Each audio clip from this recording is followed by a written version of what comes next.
At my birthday dinner, Mom leaned toward Dad and whispered, "While everyone's here, tell your son to go change the locks at her apartment."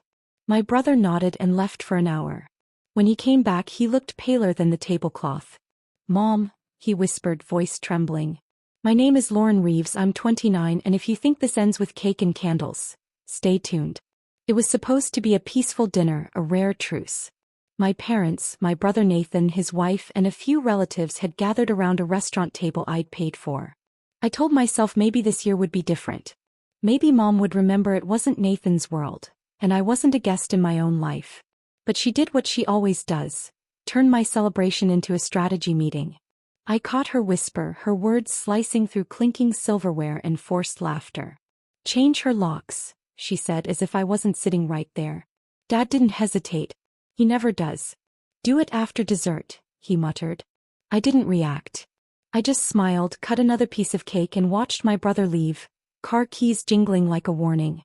An hour later, Nathan returned looking like he'd seen a ghost. Mom noticed instantly. "Well, did you do it?" He swallowed hard. "Mom, there's police tape around her door." Every fork froze midair. Dad frowned. "What kind of joke is that?"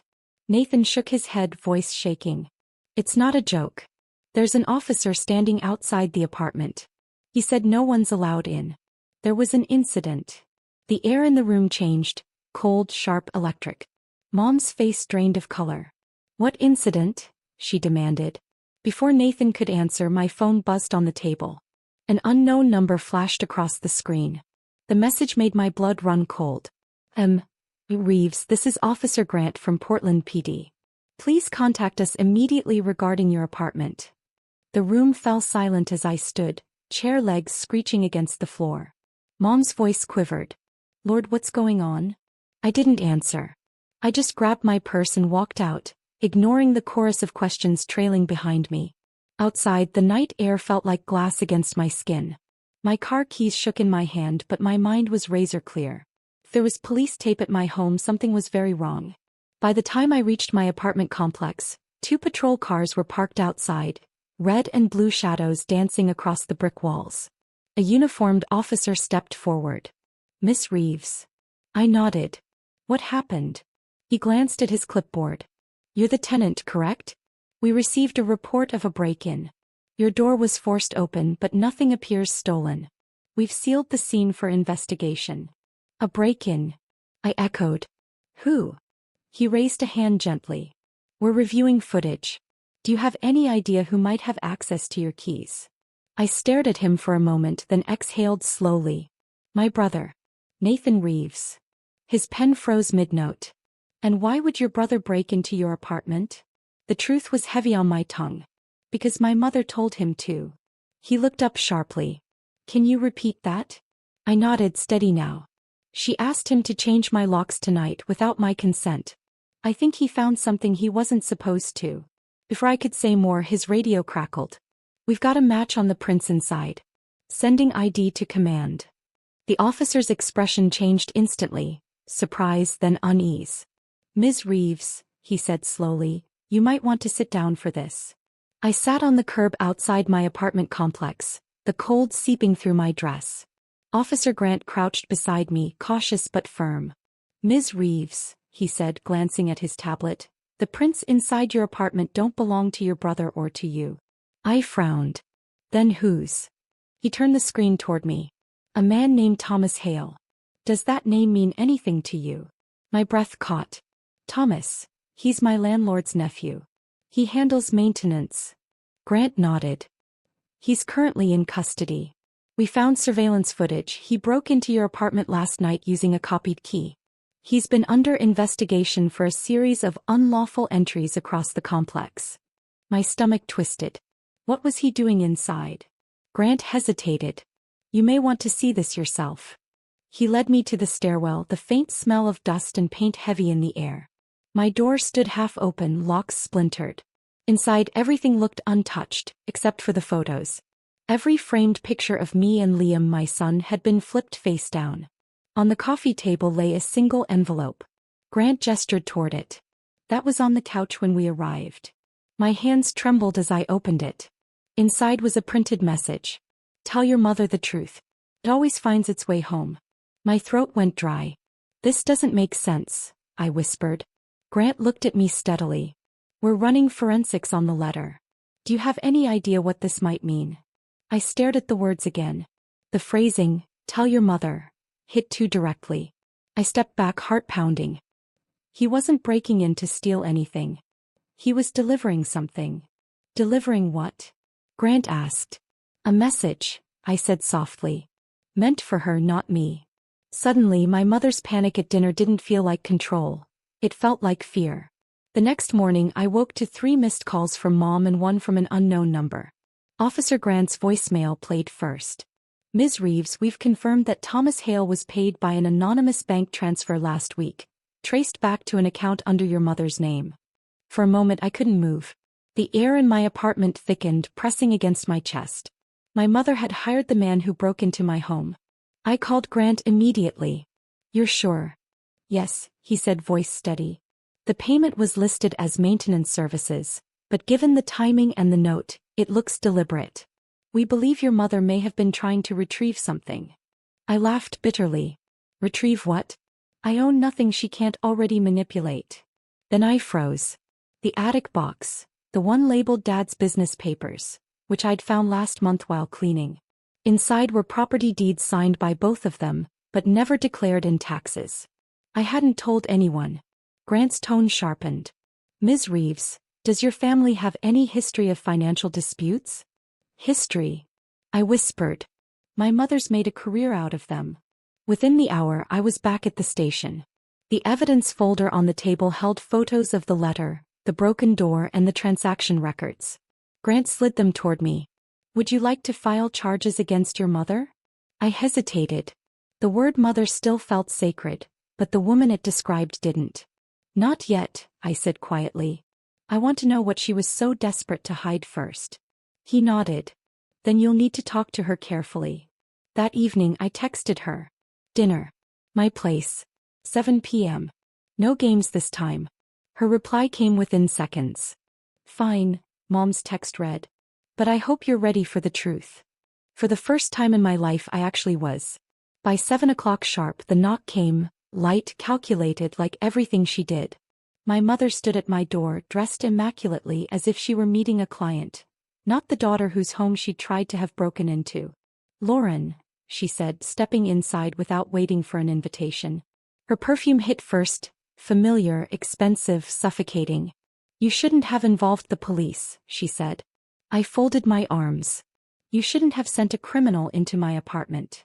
Her lips tightened. Watch your tone. You don't understand what's going on. Then explain it, I said, motioning toward the couch. She sat, crossing her legs with precision. Your father's business dealings weren't simple. Those papers you found, they don't belong to you. Thomas was supposed to retrieve them quietly before you did something stupid. I stared at her, stunned. You hired someone to break in rather than talk to me? Her voice softened in that manipulative way she'd perfected. I was protecting you. There are things you don't need to know. Mom, I said flatly.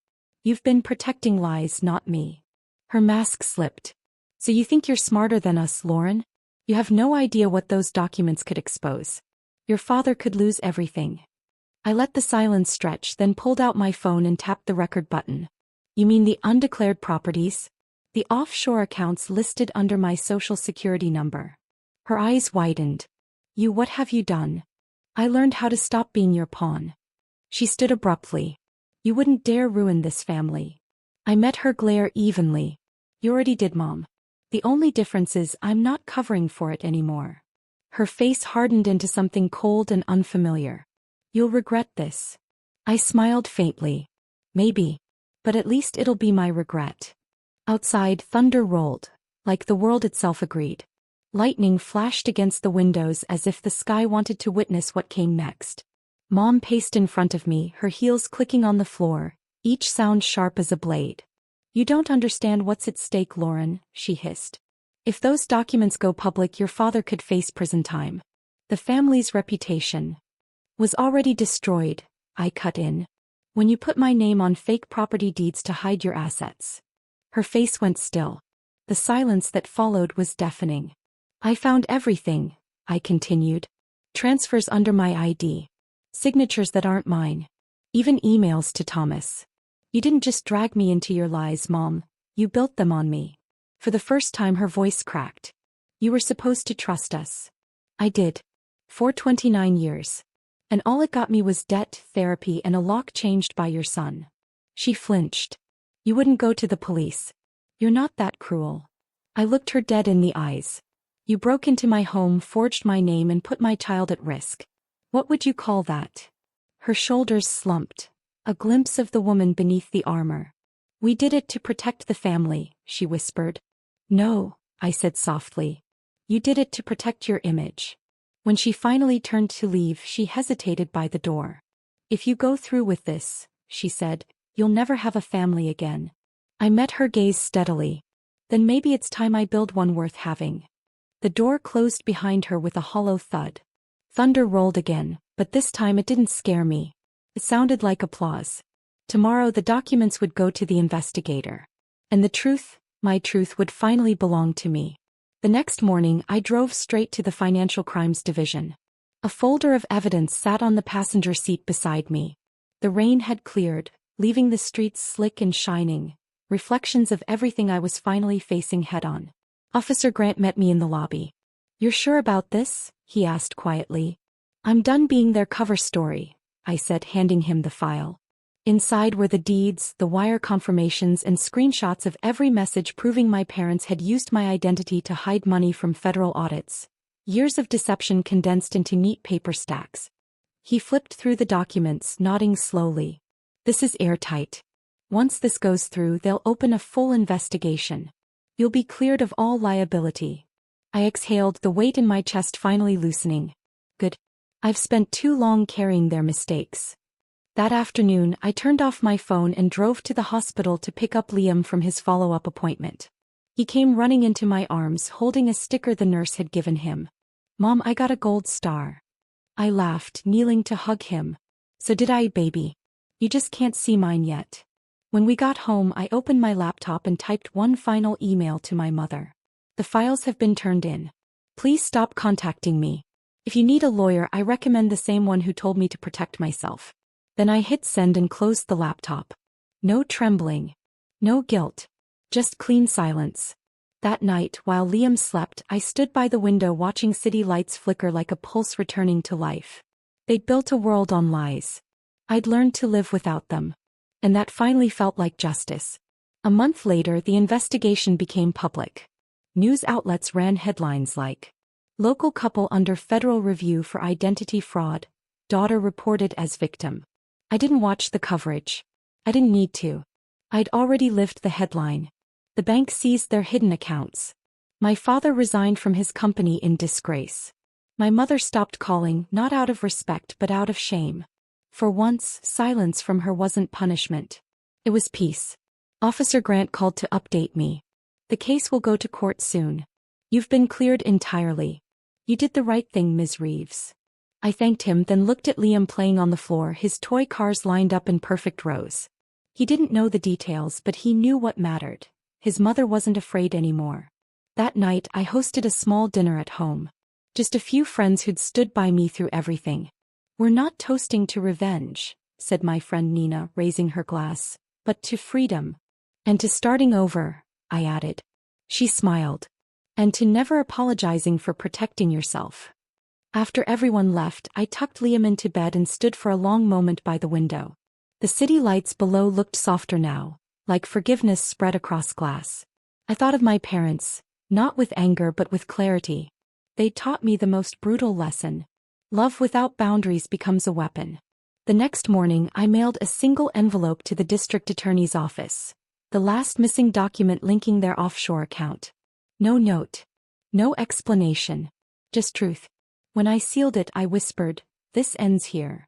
Then I turned to Liam, smiling. "Ready for breakfast, champ?" He grinned. "Can we have pancakes?" "Always," I said. And just like that, life moved forward.